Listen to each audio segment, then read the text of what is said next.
Welcome to Joy Recovery Radio. In this space, we talk about betrayal, recovery, and relational harm through the lens of integrity, accountability, and trauma-informed care.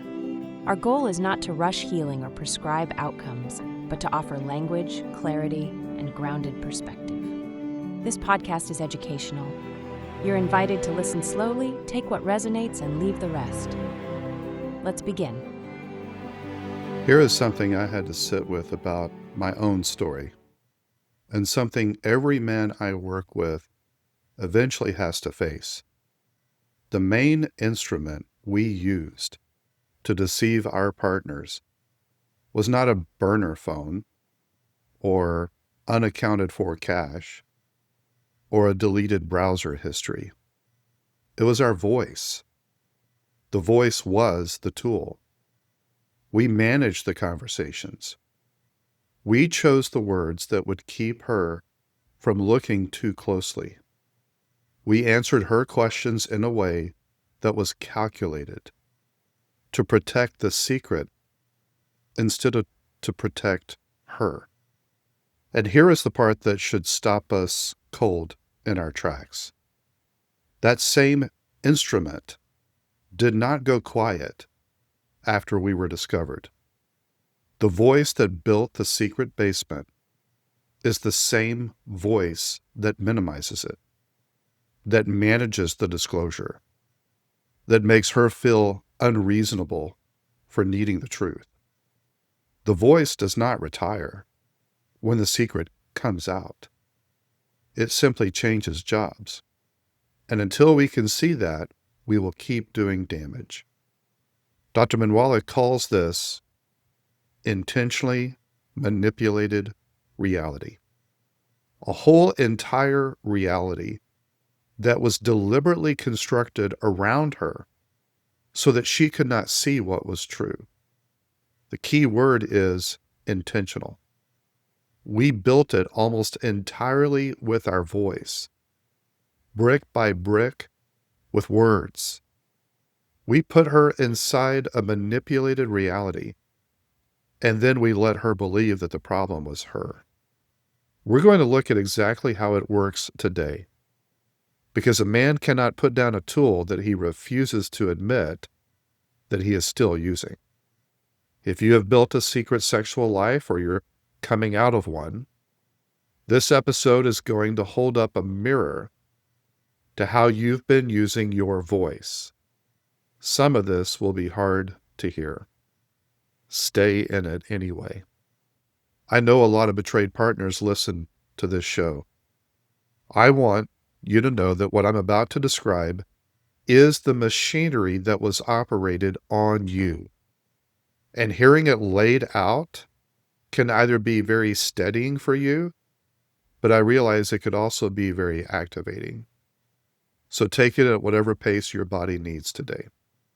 What I'm giving you today is a teaching tool. 5 systems. It's our own way of organizing behavior so that it can become recognizable. There's a long list of integrity abuse behaviors, over 60 of them. I could read you the whole catalog. And here's what happens every single time a man is handed that catalog. He starts auditing it like a tax form. He reads denying and he thinks, I never really flat out denied it. Or he reads gaslighting and he thinks that word is too strong for what I did. I would never do that. And he ends up finding the 3 or 4 items that he can honestly say he did not do those things, and he plants his flag there, and he uses them to acquit himself of the other 60. The long list invites a man to argue technicalities. And by the way, arguing technicalities is itself one of the behaviors on the list. So at Joy Recovery, we synthesize and we organize the catalog of integrity abuse behaviors into 5 systems, 5 functions, 5 jobs that the manipulation is doing. Every one of these 5 exists to do the same thing, to keep the basement shut and to keep her doubting. So let me give you the 5. For each one, I will tell you what it sounds like, what it is actually protecting, what it does to her, and what it costs you to put it down. I want you to map yourself against each one of these as we go. System number 1, reality denial. This is erasing the event. The first system, reality denial, erases the thing that happened. This is the category of behaviors that says, in one form or another, that did not occur, or it did not occur the way you remember. No, that never happened. Or, I have no idea what you're talking about. Or, you're remembering it wrong. It can even sound caring. You're not yourself lately. I'm worried about you. You've been so anxious. That last one is the dangerous one, because it dresses the denial up as concern for her, and it aims it straight at her confidence in her own perception. What is it protecting?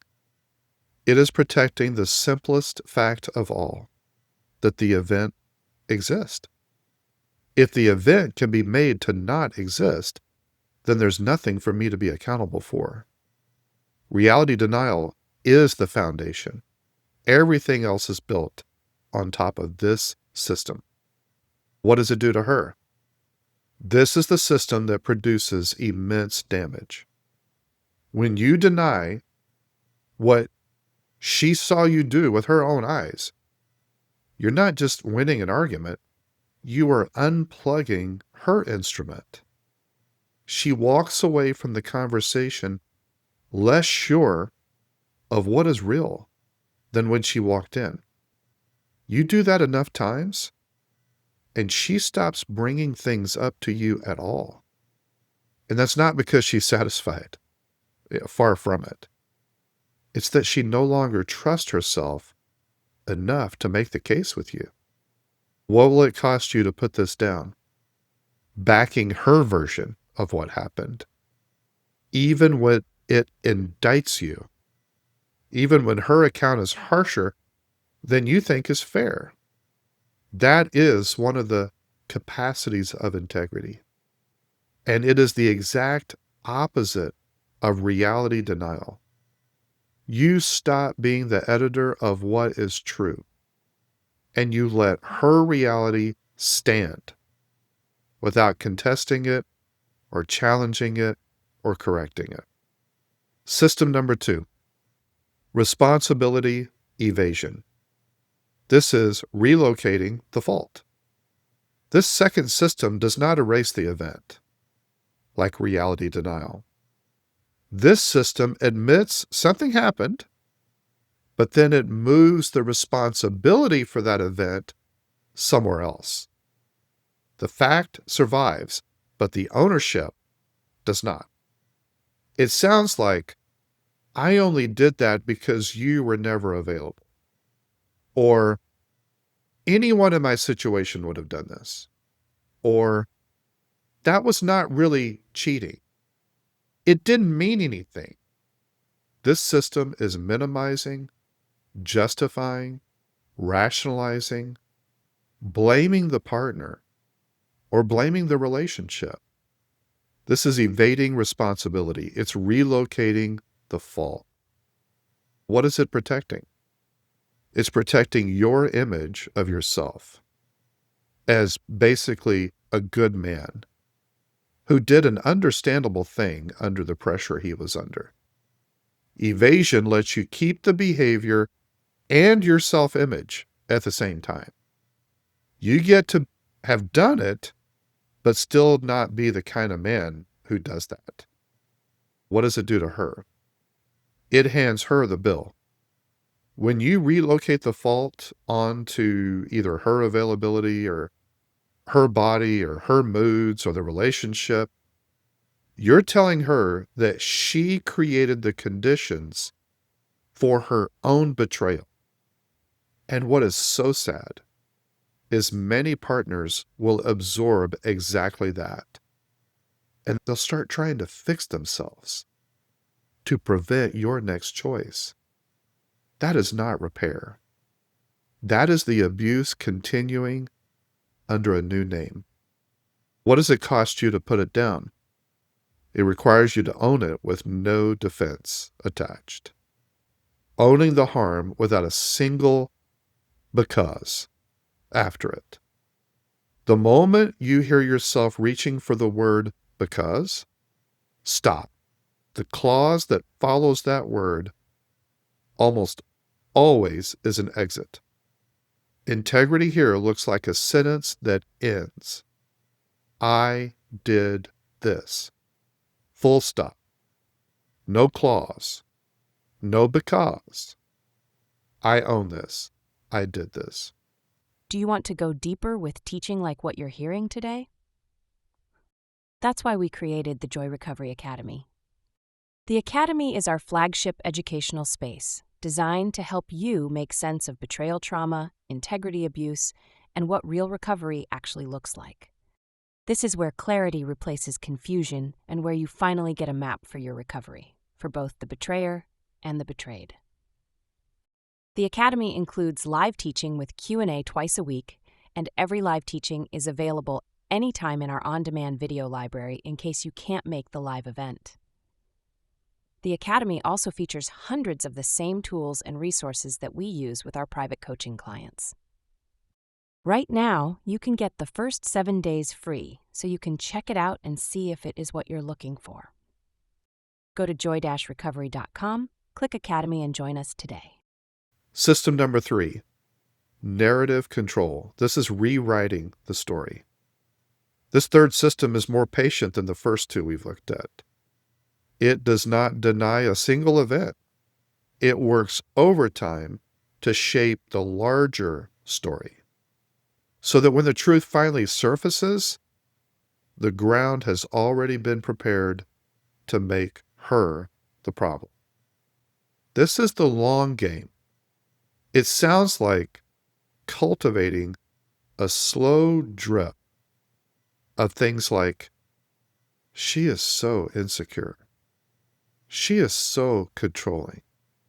She has these trauma issues from her past. It sounds like building a case, sometimes for months. She's unstable. She's not well. Messages like that, so that when she finally reacts to the betrayal, her reaction looks like proof of the very instability that you have been narrating. Now you can pathologize her trauma response. It's fault finding. It's shifting the focus onto your own pain so that the room reorganizes around comforting you. This is where DARVO lives. DARVO is deny, attack, reverse, victim, and offender. She confronts you with what you did, and within minutes you have flipped it so that you are the wounded party and she's the aggressor. She's attacking you. She doesn't trust you. She never lets it go. The offender becomes the victim. It is one of the most devastating tactics there is. It is pure narrative control. What does this do to her? This particular system has a tendency to isolate her. A man who is running narrative control is often running it on other people too. And he is quietly seeding the idea that she's difficult, so that when she needs support, the people around her have already been prepared to doubt her. She ends up alone, inside a story she did not write and she cannot correct. What does it cost you to put this system down? You have to let go of how the story gets told. For some men, this is the hardest system on the list, because narrative control is where your ego lives. And putting it down means you no longer manage her perception of you, and you let yourself be seen accurately, even when it is unflattering. System number 4, Disclosure manipulation. This is rationing the truth. The fourth system is the one men reach for quite often after they're discovered, which makes it the one I see most in my coaching. It does not deny, it does not evade. It controls the flow of truth. It gives her pieces in a sequence and at a pace that you decide, not her. You're still in control. It sounds like a confession that actually turns out to just be a down payment. You tell her the part you think she can already prove anyway, but then you hold the rest. And then next week or next month, a little bit more comes out. And the month after, a little bit more. Partial disclosures that are presented as full disclosures. Staggered or dripping disclosures. What is this system protecting? It is protecting your control over the worst moment of her life. And as long as you decide what she learns and when, you're still running the operation. What does it do to her?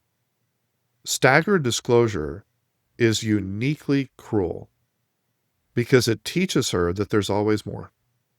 She can never reach solid ground because every time she starts to stabilize, another piece arrives. She stops being able to grieve a fixed reality because the reality keeps moving.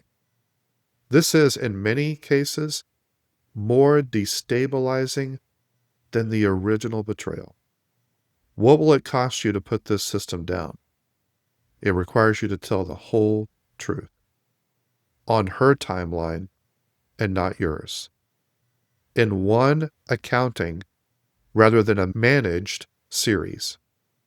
It requires you being transparent with no strings attached. Not transparent because it might save the relationship or because you look like you're doing the work, but transparent because she is owed the truth whether or not it buys you anything. System number 5, accountability shutdown. This is closing the door. This fifth system is the emergency brake. We use it when the other 4 are failing. This system simply ends the conversation.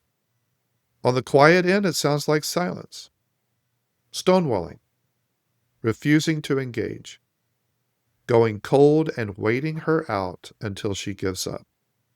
It sounds like a demand dressed as maturity. Something like, can we please just move past this? You have got to let it go at some point. But she's had no time and no full truth to move past anything. On the louder end, it sounds like raising your voice, getting big, using your physicality to intimidate her, making the cost of continuing the conversation higher than she's willing to pay. Intimidation does not have to be a threat. It can just be the reliable knowledge that pushing further will not be safe for her, or it will not be worth it. What is this system protecting? It's protecting the one thing that all 5 systems exist to protect: the closed door.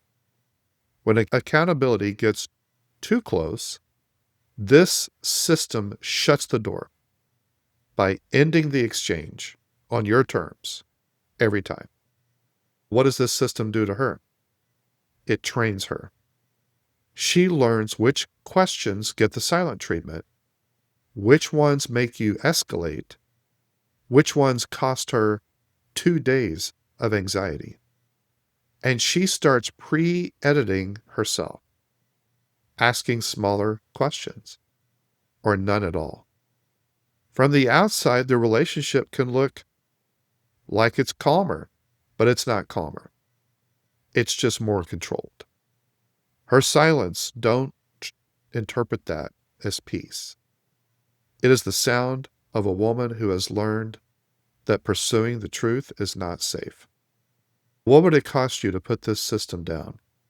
Staying present even when it costs you something.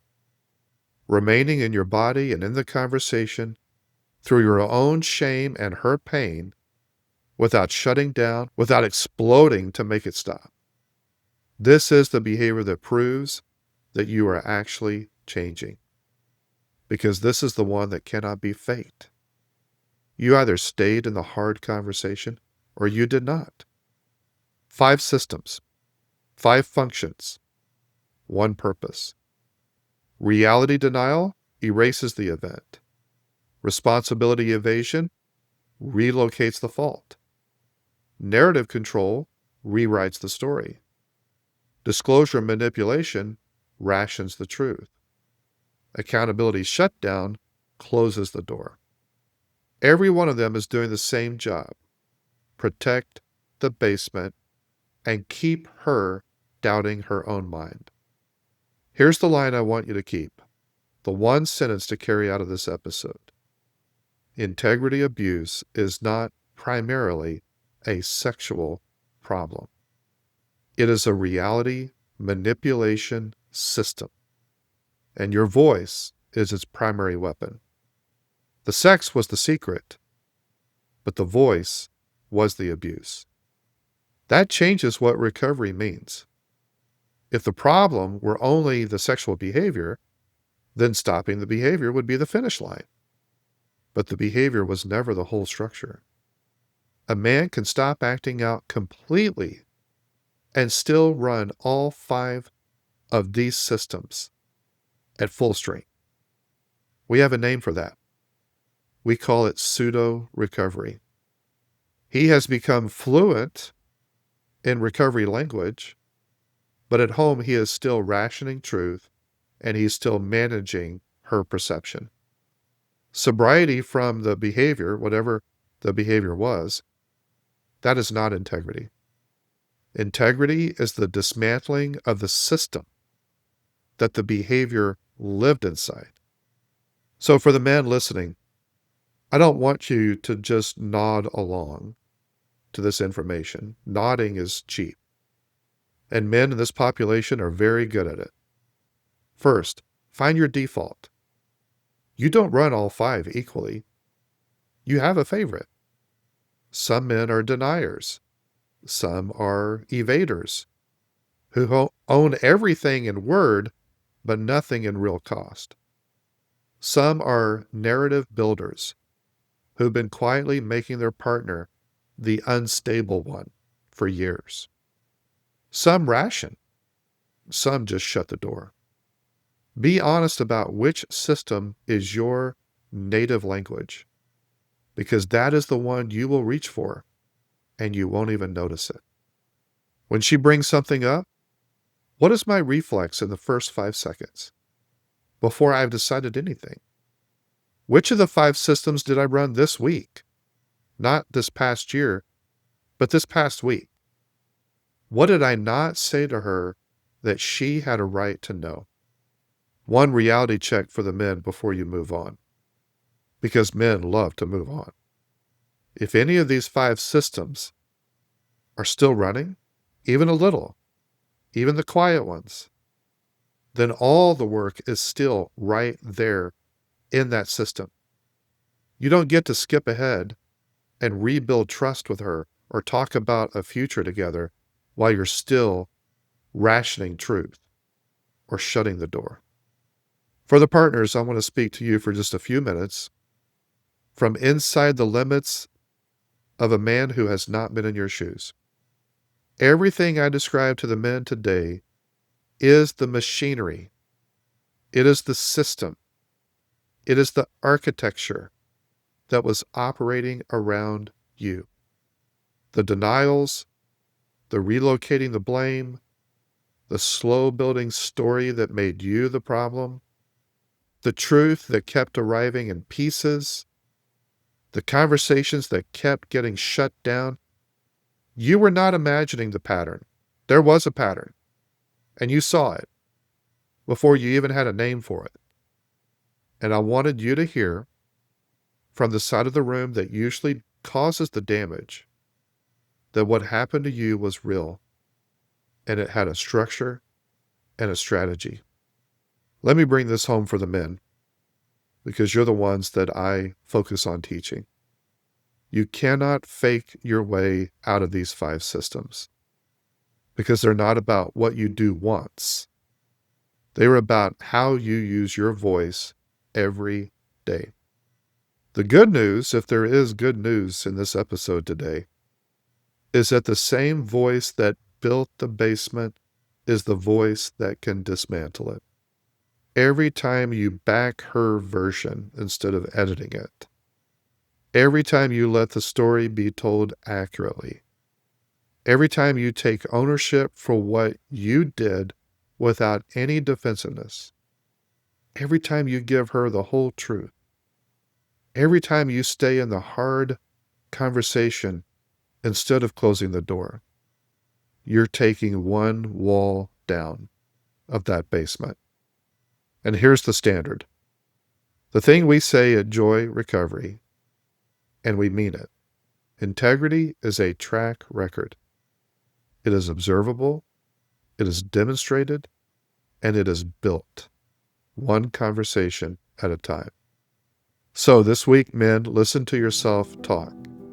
Catch the system before it runs. That is the work. Thanks for staying in something so hard to hear, but so important to live.